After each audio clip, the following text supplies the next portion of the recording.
Hello, I'm Robert Mackenzie, and welcome again to the University of Chicago, where a group of invited guests are about to see and to discuss a film by Milton Friedman in his series, Free to Choose. In this film, he examines the welfare system in the United States. This country, like almost every other one, has an elaborate set of schemes designed to help those in need.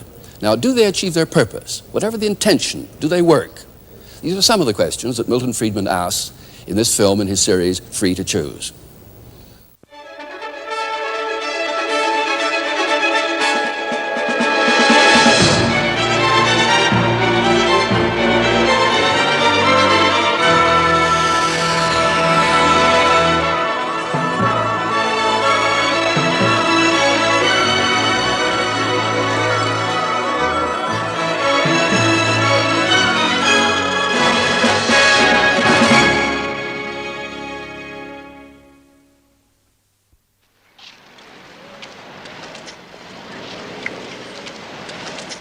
After the Second World War, New York City authorities retained rent controls, supposedly to help their poorer citizens.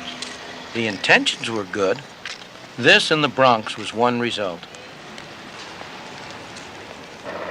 By the 50s, the same authorities were taxing their citizens, including those who live in the Bronx and other devastated areas beyond the East River, to subsidize public housing. Another idea with good intentions. Yet poor people are paying for this, subsidized apartments for the well-to-do. When government at city or federal level spends our money to help us, strange things happen.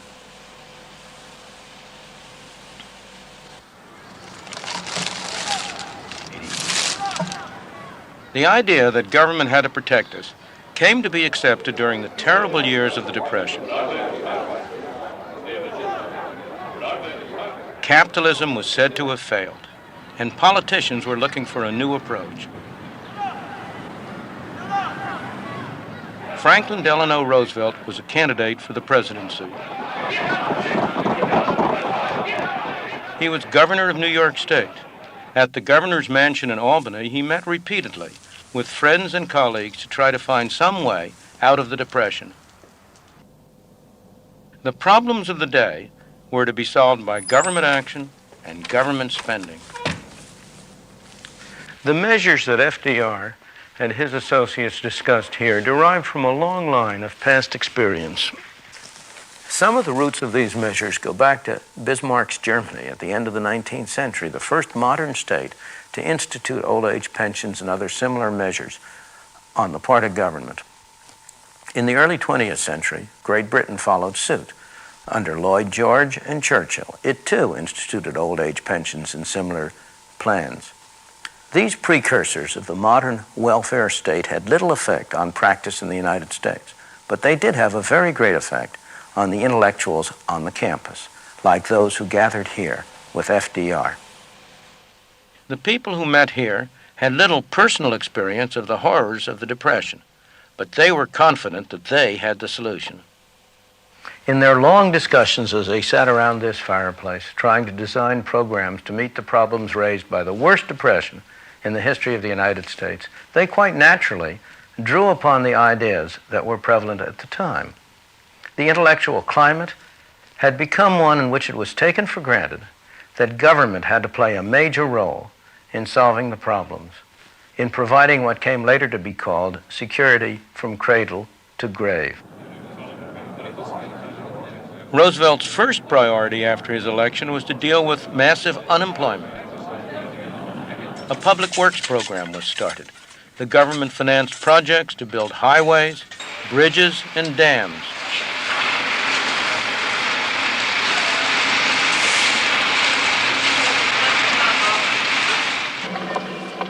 The National Recovery Administration was set up to revitalize industry.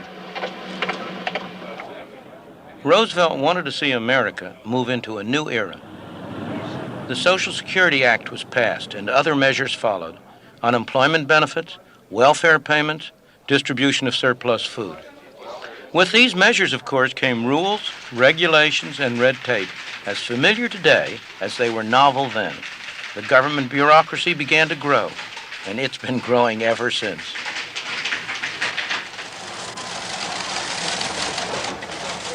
This is just a small part of the Social Security empire today. Their headquarters in Baltimore has 16 rooms this size. All these people are dispensing our money with the best possible intentions. But at what cost? In the 50 years since the Albany meetings, we have given government more and more control over our lives and our income. In New York State alone, these government buildings house 11,000 bureaucrats, administering government programs that cost New York taxpayers $22 billion. At the federal level, the Department of Health, Education, and Welfare alone has a budget larger than any government in the world, except only Russia and the United States. Yet these government measures often do not help the people they are supposed to. It's all right. Richard Brown's daughter, Halima, needs constant medical attention. She has a throat defect and has to be connected to a breathing machine so that she'll survive the nights. It's expensive treatment, and you might expect the family to qualify for a Medicaid grant. No, I don't get it because I'm not eligible for it. I make a few dollars too much. And the salary that I make, I can't afford to really live and save anything. That's out of the question. And I mean, we live from payday to payday. I mean, literally from payday to payday. The struggle isn't made any easier by the fact that Mr. Brown knows that if he gave up his job as an orderly at the Harlem hospital, he would qualify for a government handout, and he'd be better off financially. Oh, Miss Davis. Mr. Brown, do me a favor, please. There's a section patient. It's a terrible pressure on him, but he's proud of the work that he does here, and he's strong enough to resist the pressure. Mr. Brown, and you're fully dilated, so I'm here to take you to the delivery room. Try not to push, please, because you want to have a nice, sterile delivery. Okay. Mr. Brown has found out the hard way that welfare programs destroy an individual's independence. We have considered welfare. We went to see if I'd apply for welfare, but we were told that we were only eligible for $5 a month. And to receive this $5, we would have to cash in our son's savings bonds, and that's not even worth it. But I don't believe in something for nothing anyway. I think a lot of people are capable of working and are willing to work, but it's just the way it's set up. The mother and the children are better off if the husband isn't working or if the husband isn't there. And this breaks up so many poor families. One of the saddest things is that many of the children whose parents are on welfare will, in their turn, end up in the welfare trap when they grow up. In this public housing project in the Bronx, New York, 3/4 of the families are now receiving welfare payments. Well, Mr. Brown wanted to keep away from this kind of thing for a very good reason. The people who get on welfare lose their human independence and feeling of dignity. They become subject to the dictates and whims of their welfare supervisor, who can tell them whether they can live here or there, whether they may put in a telephone, what they may do with their lives. They're treated like children, not like responsible adults. And they're trapped in the system. Maybe a job comes up that looks better than welfare, but they're afraid to take it, because if they lose it after a few months, it may be 6 months or 9 months before they can get back onto welfare. And as a result, this becomes a self-perpetuating cycle, rather than simply a temporary state of affairs. Things have gone even further elsewhere. This is a Hume Estate, a public housing project in Manchester, England. Well, we're 3,000 miles away from the Bronx here, but you'd never know it just by looking around. It looks as if we're at the same place.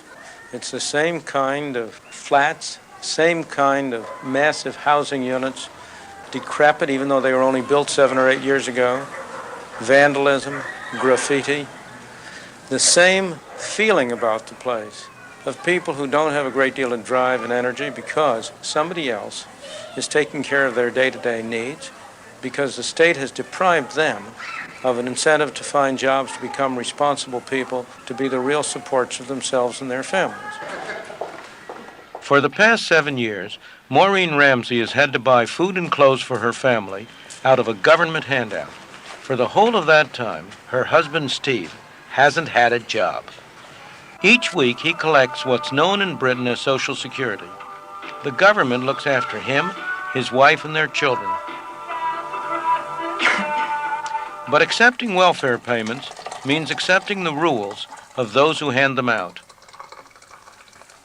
My opinion, anyway, you feel as they own you.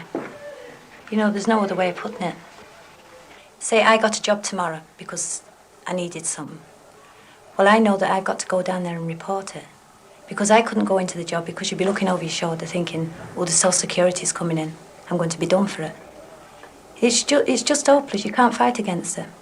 The jobs around now these days, you only come up with about £45 a week. And then you deduct your stamp out of that. You still finish up with about £39. So what good is it working? When you still get the same thing, you know what I mean? I can't see any sense of it. Of course, he's quite right that it may not pay him to get a job now. That's not his fault, and I don't blame him. He's acting sensibly and intelligently for his own interest and the interest of his family. It's the fault of a system which takes away the incentive from him to get a job. But suppose you were cruel and simply took away the welfare overnight, cut it off. What would happen? He would find a job. What kind of a job? I don't know. It might not be a very nice job. It might not be a very attractive job.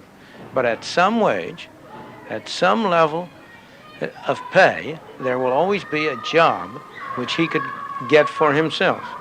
It might be also that he would be driven to rely on some private charity. He might have to get soup kitchen help or the equivalent. Again, I'm not saying that's desirable or nice or a good thing. It isn't. But as a matter of actual fact as to what would happen, there is little doubt that he would find some way to earn a living. The American government is trying to break the welfare trap. These people were unemployed. They're now being trained at the taxpayer's expense. It may, or may not, lead to a real job. Here we have a vast national welfare system, which is diametrically opposed to everything that America believes in. Because America was founded on a work ethic, has practiced the work ethic, and has said this is what we want everybody to do, the opportunity to hold a job in America. Everyone here has to clock in and do a full day's work. It's an attempt to make it seem like a real job. We're saying a job is a part of the American way of life, and we're going to help you find a job so that you can get a piece of the pie, you can pay taxes, you can become a part of that American dream. But the dream isn't working. Schemes like this, run under the government's Comprehensive Education and Training Act, CETA, have a high dropout rate, and many trainees end up back where they began, on welfare. The men and women who administer CETA and similar programs, the officials of the Department of Health, Education, and Welfare, are dedicated people. Their motives are good. Their achievements are not. The results of these programs have been disappointing. Why? I believe that the basic reason is because it is very hard to achieve good objectives through bad means. And the means we have been using are bad in two very different respects. In the first place, all of these programs involve some people spending other people's money for objectives that are determined by still a third group of people. Nobody spends somebody else's money as carefully as he spends his own. Nobody has the same dedication to achieving somebody else's objectives that he displays when he pursues his own.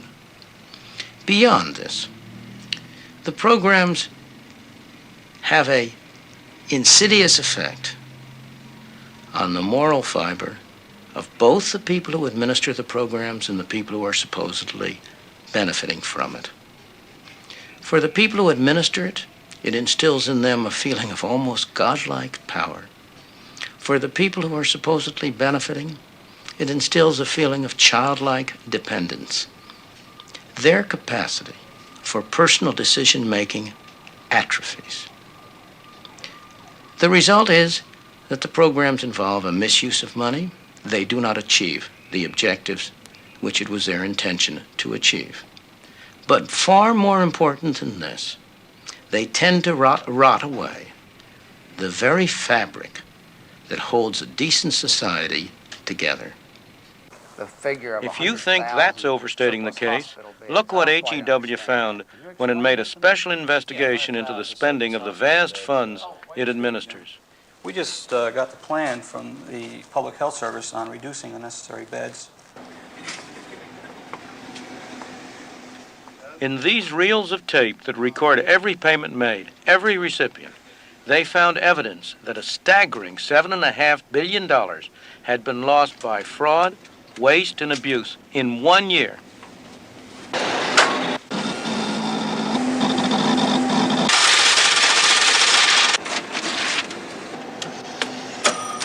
Doctors, building contractors, hospitals, schools, welfare recipients, everyone had been fraudulently dipping into the pot, and the investigation isn't over yet. The inevitable consequence of having a huge pot of taxpayers' money is that all of us want to get our hands in it. You can be sure that we'll all be able to find very good reasons why we should be the ones to spend somebody else's money. Somebody or other put up a good case for spending taxpayers' money to subsidize rents in New York City, including the rents of these apartments. The people who occupy these apartments pay something like $200 a month less than the market rent. And that subsidy comes out of the taxes of people, most of whom are much poorer than the people who live here. It's not unusual for this sort of thing to happen when government tries to do good with our money. Look at what happened in Chicago.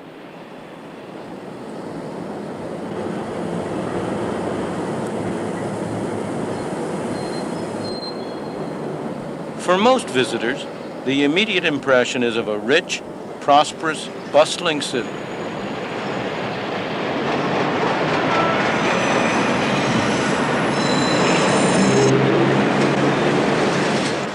But like every large city in America, it has its problem areas, overcrowded slums breeding poverty and crime.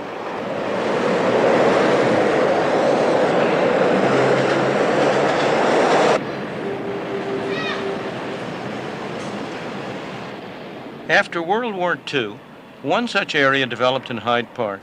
In the 50s, plans were drawn up to pull down large areas of slum building and to rebuild using government funds under an urban renewal program. It was to be a show project, replacing a blighted area with an integrated community. Who controlled the spending of that government money? It was, in fact, my own University of Chicago, which felt its very existence threatened by the spread of urban blight and crime. Government money was used to tear down an area that contained many small shops as well as families of low income. Once the area was cleared, private money rebuilt it with middle-class apartments, townhouses, and shopping complexes. The blight had been cleared here, but only to be shifted elsewhere. In many instances, when government administers large grants, a lot of those funds don't wind up directly serving the people and achieving the objectives that were the intent of the programs, because the grant has to feed that large government bureaucracy. Joe Gardner helped to set up an organization of local black people to protect their own interests. Previously, the blacks had rioted in the streets to try to get their way. Now it was to be done peacefully using government money. When government funds became available, the Woodlawn organization got control. They used them to build the kind of houses they wanted, low-rise apartments like these.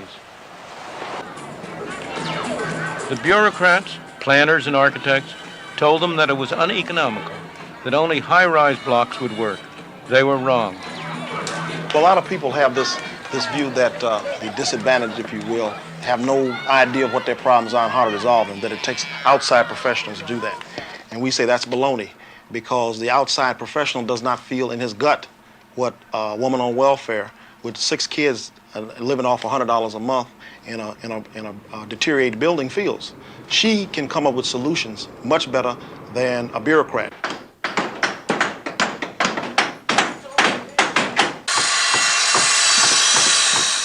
The intentions of this local community group are good. They want to rebuild the community as the community wants. I said, are you pretty pleased with the work we're doing? Yes, I am very pleased with it. But government money always corrupts. Look at the number of people rebuilding this garage. It doesn't make sense, except that these are CETA workers paid for by taxpayers' money. Government funds have allowed the organization to take over a whole area of Chicago. They now have their own supermarket.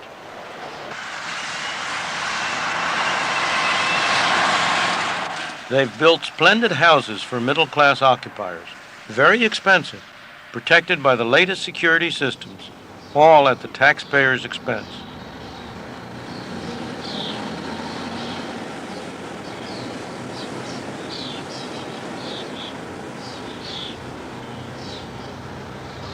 In a sense, TWO is rapidly becoming a mini government.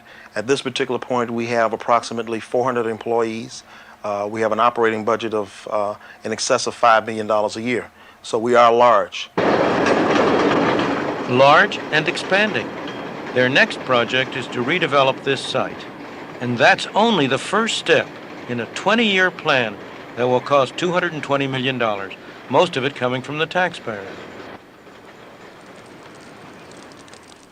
In the South Bronx, they're very familiar with government protection, like the rent controls that made it uneconomic for landlords to maintain their buildings. They've moved out and the vandals have moved in. The South Bronx is an area where many of the people are on welfare and where the crime rate is high. But all this could change. A group of local people has begun to renovate these buildings, to build new homes. They call themselves Sweat Equity, because at first sweat and effort was all they could put into the project. Only later did they accept a small government grant. How long ago did you start working on this building? 4 months ago. On this building, right here. And I take it what you're going to do is gut the whole thing from beginning to end. Right, totally gutted. And you'll have to rewire. Put new walls up, new floors, new ceilings, new everything. Worked in the winter, worked in the summer, worked whenever I had the chance to work. How many people have you got working here? A good 40 people. How do you keep them working? You know, some of them must want to get tired of it and pull off and so on. So how do you... Try to keep them interested. We show them what could be done in the future, what will be done in the future. And they get, well, at first, it's kind of hard to prove to somebody that in the next 3-4 years what will come out of it. They can't see it in the long range term. They only see it in the short run. They need money right now, not in 2 and 3 years. Sure. So we try to show them that it will happen. It's true they now accept some government money, but so far they've managed to retain their original philosophy that the best way to get something done well is to do it yourself. Okay, like what we're doing, we're bringing people out of the street, giving them something to look forward to. They have their own apartment, they'll be taking care of the area around it, they have a garden, they have something to look forward to. They can even get off welfare, we can even get them a job. So they can drop the welfare and have some self-pride. That's the whole thing about it, self-pride. Because as long as you're collecting from the government and sitting back, you have no worries. We're not sitting back, we're working. We're making that money come in, and we're putting it into our building. We're building ourselves up as well as the building.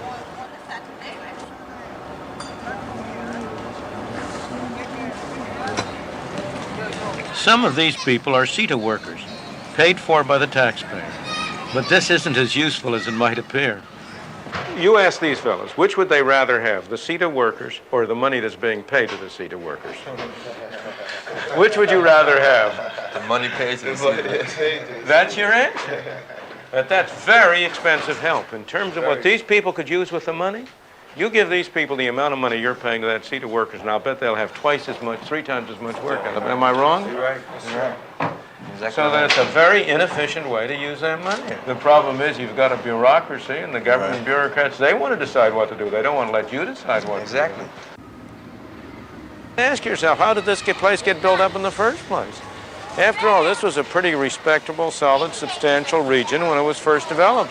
It wasn't done through a government project. It was done by people individually, having an incentive to put up these buildings and occupy them. What these people we've been seeing here are doing is they're trying to restore that feeling and that attitude.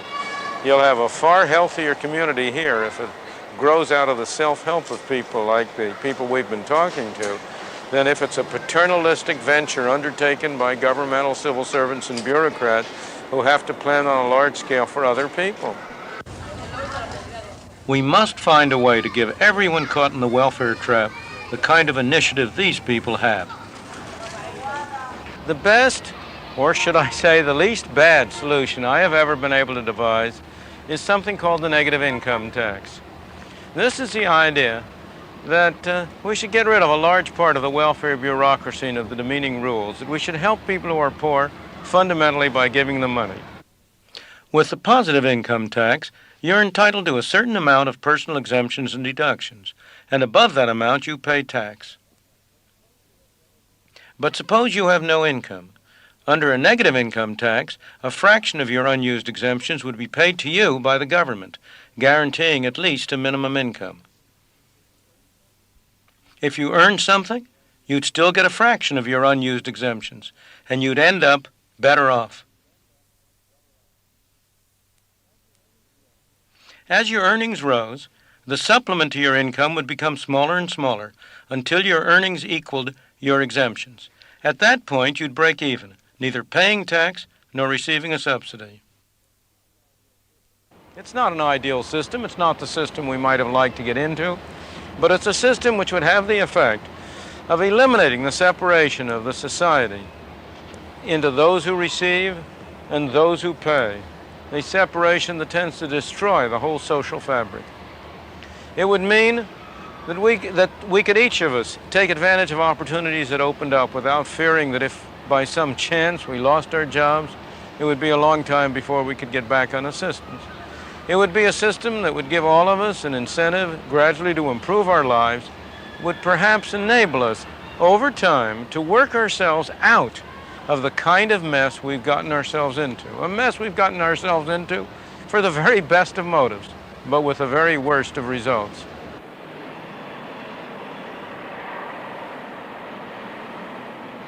We have become increasingly dependent on government. We have surrendered power to government. Nobody has taken it from us. It's our doing. The results? Monumental government spending. Much of it wasted. Little of it going to the people whom we would like to see helped. Burdensome taxes. High inflation. A welfare system under which neither those who receive help nor those who pay for it are satisfied. Trying to do good with other people's money simply has not worked.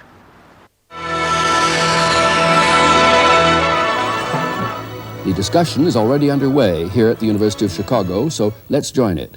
As I looked at the film, I had a growing sense of anger. Anger that position failed to recognize that the system that was being attacked was necessary in our capitalistic free enterprise system that by its own failure produces poverty and therefore requires governmental intervention in the interest of those people caught in the traps of poverty.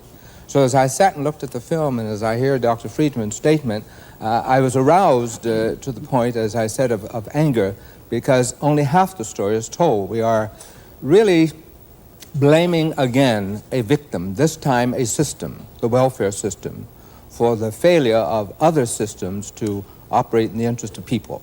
Let's get other reactions now to that statement. Trying to do good with other people's money simply has not worked. The welfare system is rotting away the very fabric of society. Tom Sowell.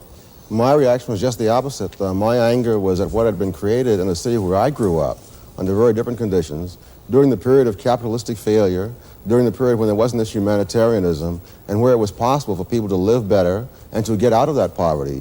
Now I think someone living in the very same place where I lived would find it much harder to escape from that poverty because of all these things. Buildings were not abandoned like the buildings that we saw in that film when I lived in Harlem. the crime rate, all the things that are blamed upon the failures of the previous method did not exist. I slept out on the fire escapes in Harlem. I would defy anybody to do that in any part of New York City today. Traditionally, in the United States, we have tried to avoid some of the welfare trap that was referred to by denying eligibility to people who are able-bodied and not aged and so on.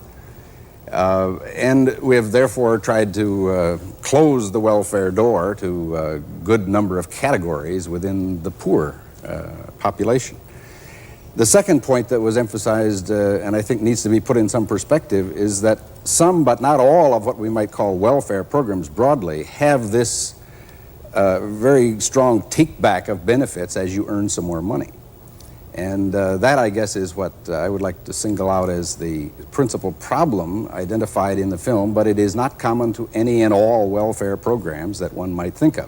When the family fails, when the private sector fails to create jobs at a fast enough rate, you find that people are unemployed and drift into needing help in order to exist. And the welfare system was created in the 30s to do exactly that. When the private sector essentially failed, we have the development of a welfare system. It is not corrupting society, it is taking what society institutions have left behind.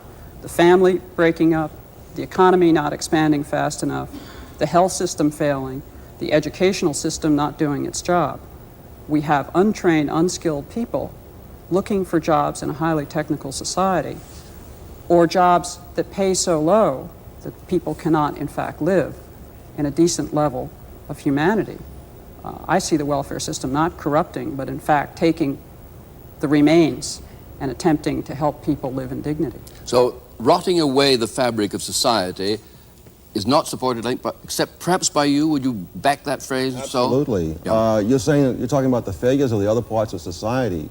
What the welfare system and other kinds of governmental programs are doing is paying people to fail. Insofar as they fail, they receive the money. Insofar as they succeed, even to a moderate extent, the money is taken away. This is even extended into the school systems, where they will give money to schools with low scores. Insofar as the school improves its education, the money is taken away, so that you are subsidizing people to fail in their own private lives and become more dependent upon the handouts. We have expectations built in today about the quality of life, the quality of job, the level of income for which one expects in return. Why? Because we look at the level around us that it takes us to have a fairly decent level. No, that's not why. I may have all sorts of expectations. The question is, what can I do? If someone else is subsidizing my expectations will be far higher. Insofar as the Center for Advanced Study was subsidizing my expectations a few years ago, I refused to work at UCLA for the normal full professor's salary. Why should I, when I can get the same money for being at the Center for Advanced Study with no hours, no duties, and no classes?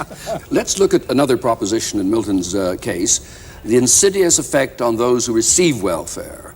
They lose their human independence and dignity, are treated like children, and so on. Now, Dr. Dumpson, as a former administrator of a major program, is that a great hazard? That is not a great hazard. As a matter of fact, that presumes that people get on welfare, stay on welfare, and therefore have the result that Dr. Friedman's statement issues. The fact of the matter is that in our AFDC programs throughout the country, in particular, it was this true in New York, there is a gradual turnover of the welfare AFDC rolls. About a third of them go off each year. Now, if these people were so destroyed by the system, when they go off, they wouldn't go into employment, they wouldn't hold employment, they wouldn't stay off the rolls for 6 months, 18 months, 24 months, as long as they are able to stay off. So there's something wrong with that argument when one looks at people and what they do. People, you know, who are poor are no different from those of us who are not poor, and their motivation for self-dependency, self-support, and mobility in the economic scale is no different than those than the motives we have, so that they will not let the system. You remember, Dr. Friedman, the welfare rights organizations who refused to let the system squelch them down as it was attempting to do. And we turned the policies around. You and I agree completely that the people who are poor and are on welfare rolls are no different from the rest of us. Of course not. They are human beings and they deserve every sympathy and every possibility of making their own way. But the welfare system makes them different. But you give them it makes it in their interest to be How different. do you account for them going off the rolls? But figures are figures, and you've got to be careful with figures. The fact that a third, there's a turnover of a third, does not mean that there aren't half who are on all the time. People come on, go off, come on, go off. We've got to have the other figure. The latest statistic, Dr. Friedman, is that 34% of the people on AFDC are on for 5 years or longer. And when one thinks of the purpose of the AFDC program, which was the rearing and support of children, dependent children, minor children, I would submit to you that 5 years is not a terribly long time for a mother and children to have to be dependent if there's no other source of income. I think the other data, we have a program in Pennsylvania for essentially all of those who are not taken care of by the AFDC program. It's called a General Assistance Program, and there, less than 15% are on more than 18 months. So we have a great turnover. We have essentially young males moving into the welfare system after unemployment compensation and then moving out when a job opportunity comes along. This, I think the notion of generations of people on welfare is a very small minority in the whole system. That doesn't mean that the system as presently defined and as the set of programs that we have put together don't often contradict each other. And I'm the first to agree with Dr. Friedman that some of the programs are conflicting. However, I think it is overly broad to say that we turn people into helpless children. I don't remember talking to anyone who's ever been on welfare who didn't think they were being treated like children while they were on it. Of course, one must make a difference, a distinction between a system that was set up to help people and the people who are employed in that system. Look at any public welfare system around the country, and we have practically few trained people to work with people. We employ the ill-trained, people who are not equipped to be helping people. We say they're social workers. They're not social workers. They have neither the skills, the attitudes, and some of them not even the concern. So I think one has to separate out a conceptual framework of a system designed to help people and what the country and community puts into that system to implement those programs. You mean separate the hopes from the reality? I separate the skills that are available in order to implement what the objectives of the program are. And I think we have to separate whether we're talking about program objectives or we're talking about how it operates. I would be the first to say that the system that I administered had ill-prepared people to do the job that we were set up to do. But I would not say that the system that we set up... I've talked to some social welfare people who think that, in fact, they were so hamstrung by the system that there was very little they could do to help people to get off welfare. That is, to build up skills, get jobs, do whatever was necessary to get off welfare. They felt it was the system. Bob Lappin, you well, want to comment? The system where stereotyping is one of a great deal of paternalistic interference in individual families' lives. And in fact, isn't this true, Mr. Dumpson? The caseload is so high for an individual welfare worker that they can't do a lot of interfering in individual family lives.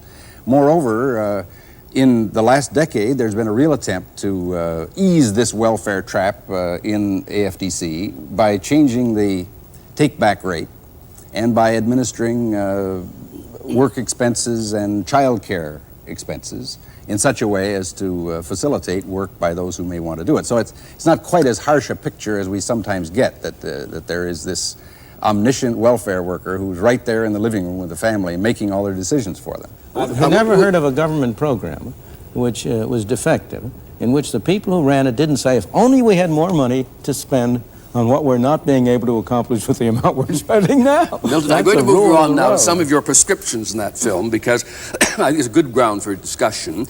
The most drastic one was when you said, speaking of an unemployed man, supposing you were cruel and took away welfare from this man, he would find a job at some wage. There would always be a job he could get. He might need some charity en route, private charity, but he would get a job. Now, I want you to react, those of you, before we come back to Milton on that, is that a picture that seems plausible to you? He may get a job, but he may get a job in what we refer to as the underground economy.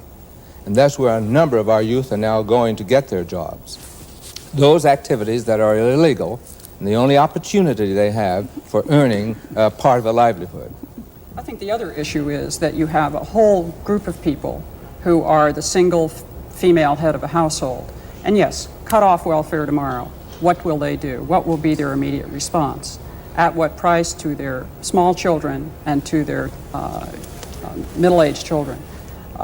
Yes, they'll get a job. In fact, the statistics show that women, in fact, are the most successful through the employment program. But what has to supplement that typically is the provision of some kind of daycare arrangement. Either the individual woman has to earn enough money to be able to pay privately for her daycare, or in fact she is, quote, subsidized through this insidious corrupting set of programs run by the federal government, which in fact makes her employable and a taxpayer. It's an interesting notion of trying to get people in a productive mode. Tom Sowell. It's incredible the way you start the story in the middle, as if there's a predestined amount of poverty, a predestined amount of unemployment, and that the welfare system is not itself in any way responsible for that. There is a predestined 20% of the bottom half of the population. I have never, well, that's always been true. And There's going to be 20% at the bottom. Agree with you. It's also true that 20% of the bottom population doesn't have to be living on the government and ruled by the government. You mentioned, for example, the female-headed household. Many of those, in addition to the grown woman who has all the kids, are teenage pregnancies. There's not a predestined amount of teenage pregnancy. I grew up in an era when people, and particularly blacks, were a lot poorer than today, faced a lot more discrimination than today, and in which the teenage pregnancy rate was a lot lower than today. I don't believe there is a predestined amount of teenage pregnancy, a predestined amount of husband desertion. Gutman has done a study of the black family showing that this whole notion that the black family has always been disintegrating, that is nonsense, that his studies go up to 1925, the great bulk of black families were intact, two-parent families up through 1925, and going all the way back through the era of slavery. So it is now only within our own time that we suddenly see this inevitable tragedy which the welfare system says it's going to rush in to solve, but which it is itself a part. We're talking about a very small group. We're talking about 12% of the families are not intact, are not two-parent families at any one period of time. I mean among welfare recipients or the population at large? No, among the public at large. We're talking about 12% of the families. 12%. That's right. That's a small number. But none of those on welfare. We're still talking about a significant component of the bottom 20% that are the bottom 20%. Whether they are above the poverty line or below the poverty line, they are still the bottom 20%. And the issue is, what is the responsibility of the other 80%, if any, toward those individuals? Does your program plan to eliminate there being a bottom 20%? No, but it intends to raise the bottom 20%. So you're raising them by having more illegitimacy, more unemployment. That's I'm not making them have illegitimate children. I hope that's clear. I think.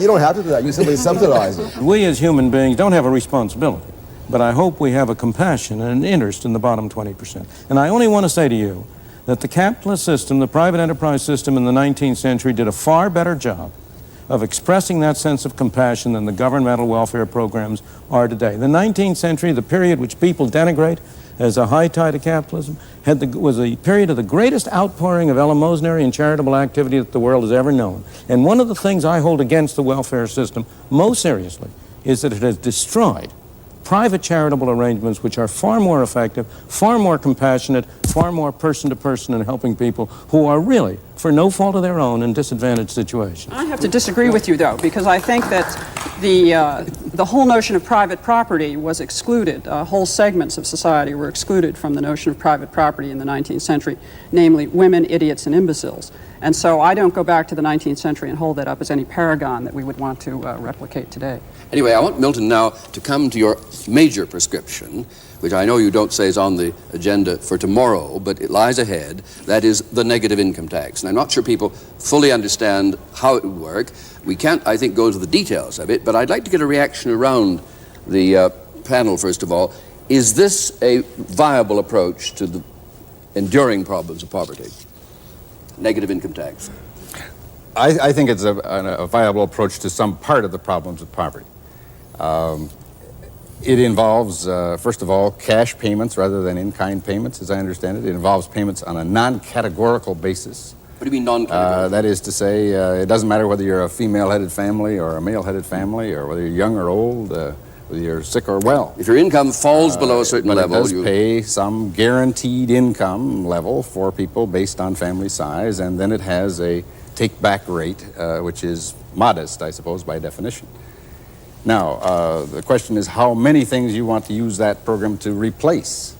How many things you want to replace with such a negative income tax program. Would you replace everything with, just to clear that point up, would you virtually wipe out the remaining forms of welfare if you got this program going? Yes, I would not. I think its purpose is precisely to provide a transition between where we are now and where we would like to go, because because I agree with you that given that we've corrupted the people on welfare and gotten them on there, we do have an obligation not to throw them out in the street and put them in the difficult adjustment you've made. We've got to ease it off. Sure. And so, but I would want to replace all present welfare programs. Now let's get reactions to this. We'll come back to you. Well, I saw some figures recently which said that if you took all the money spent on poverty in the United States and divided it by all the poverty family, you'd come up with a figure of $32,000 per family. Now, the average poverty family apparently is not getting the $32,000. And so clearly someone in between the Treasury and those families is getting an awful lot of that money. And I think that if you simply eliminated the middleman, as they say in the commercials, that there'd be an awful lot of benefit both to the poor and to the taxpayers. I'm supportive of the negative income tax concept and the objective of it. I'd like to point out, however, that administratively we have another bureaucracy set up. Somebody has to take into account earnings. Someone has to decide when to pay back that which they're entitled to. There's a time lag between the paying back, the earning and the paying back. There are a variety of problems in there that I will be prepared to accept, but I want you to know that government intervention is not going to be eliminated. The issue that I have is, where do children come in? What are their rights under a negative income tax? And are we, by building in a negative income tax, in fact subsidizing the illegitimacy that Tom Sowell is so concerned about? The major reason it is not feasible today to have a negative income tax is because the present welfare bureaucracy would be out of work. They are the major objectors, as Senator Pat, and now he's Senator Pat Moynihan then demonstrated in his book on the Nixon program. The chief obstacle to getting it enacted was a welfare bureaucracy. So that I don't believe these administrative problems, if you got it enacted, would be at all serious. I think the other assumption under the negative income tax, and it's one that I'm not sure I can buy, is that everybody has a minimum level of understanding about how to spend money. In other words, how to use the marketplace to satisfy wishes. And I, as an economist, could say, yes, we do. Everybody from age 4 to 100 knows how to use money to satisfy wants. And that's the premise. They don't. There are all sorts of problems of people who are not going to be able to. But that's a minority problem. That's a problem for private activity and private charity. One thing is sure. They would be spending their own money, and that however knowledgeable you are about how to spend... They would be spending my money. They would be spending my money, but it would be one stage less bad. Right now, the welfare worker is spending Mr. A's money to help Mr. C. And there's a big takeoff in the middle, as Tom Sowell said. The question is not whether people on welfare or on low incomes can all spend their money effectively. The question is, how effectively do they spend it as compared to how effectively the bureaucrats spend it for them? Comparing anything to perfection or to some arbitrary standard settles nothing. The same thing is true in the education area. They're saying, would families be able to select schools for their kids under a voucher system, for example? Well, the question is, could they possibly do much worse than the corrupt bureaucrats are doing in the public school system? We're going on education in another program. Bob Lamp. I want to quibble with something you said, Tom, about half of the money not going to the poor or something.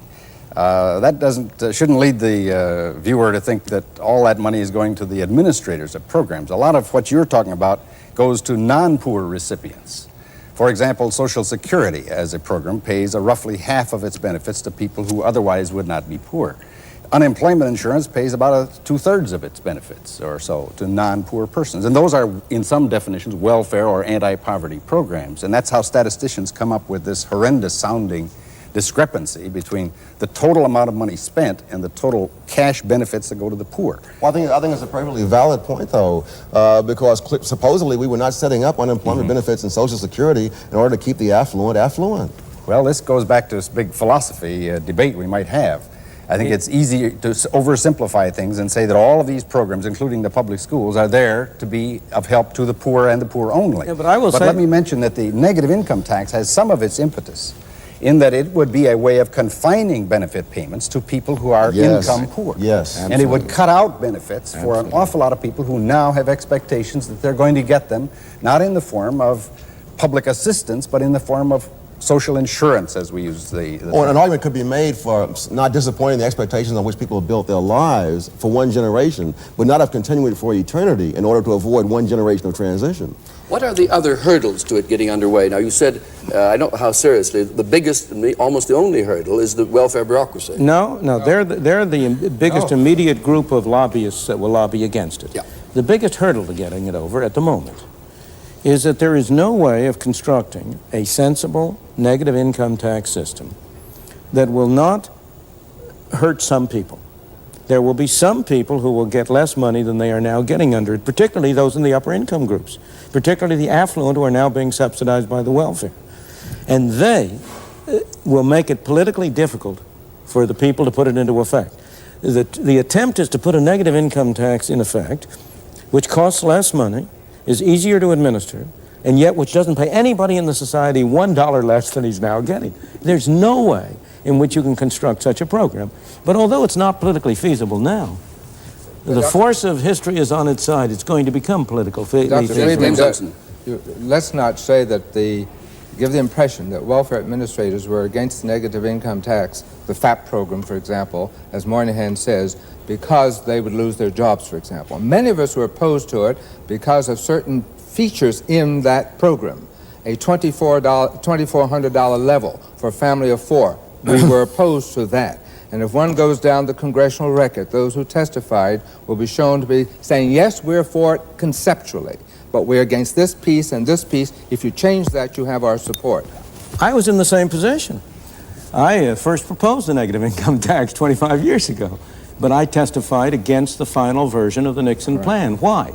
Because the welfare bureaucrats had led them to introduce changes in it which converted it from a decent, satisfactory, negative income tax to one which would have been just as bad as what you now have. It would have been added on top of everything else.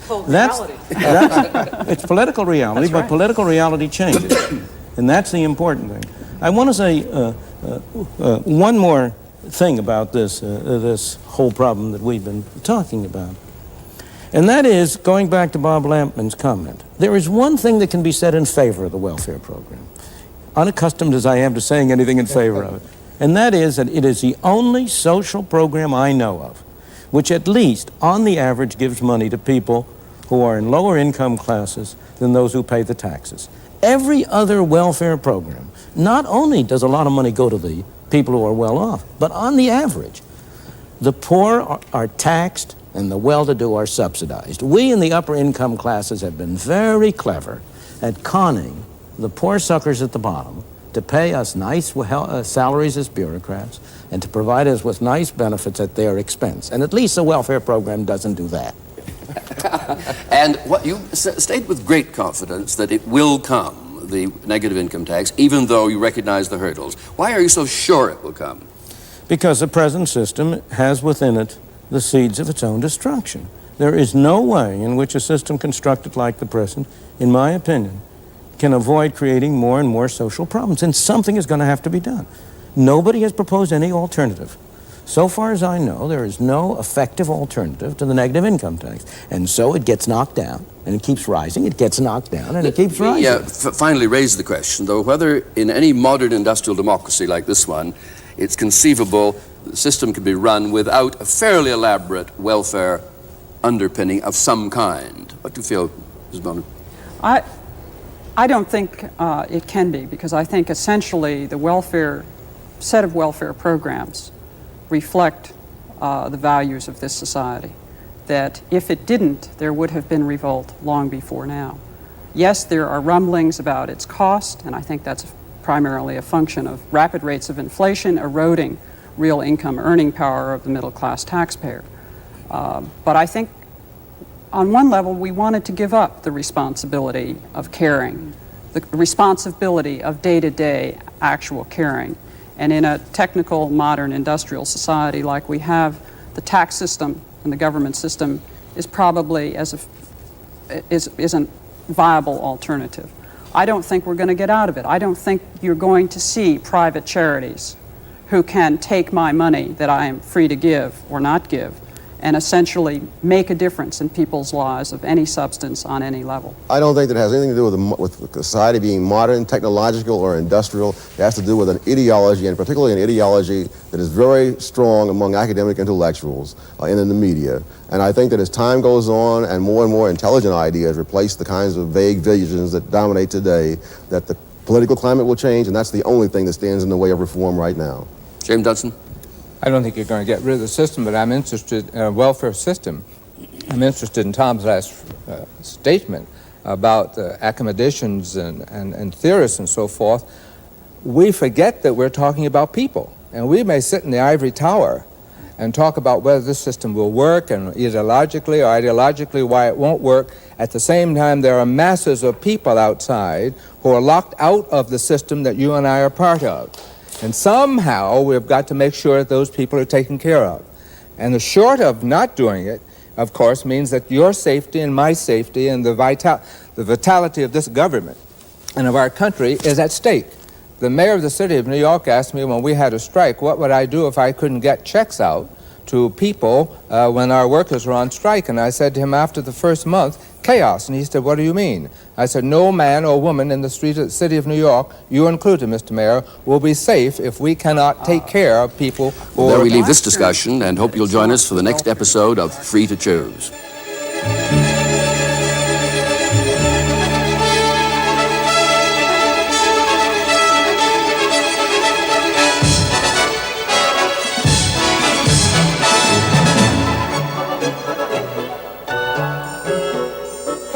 Next week, is equality every American's birthright? Is it healthy for a nation when the government tries to impose equality on all its citizens? How does that affect the freedoms of individuals? Don't miss Milton Friedman's Free to Choose next week.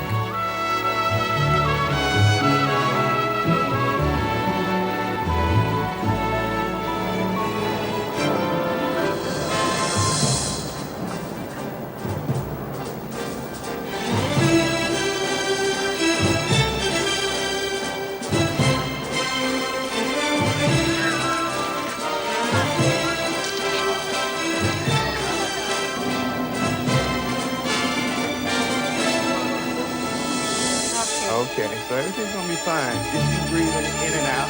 Try not to push.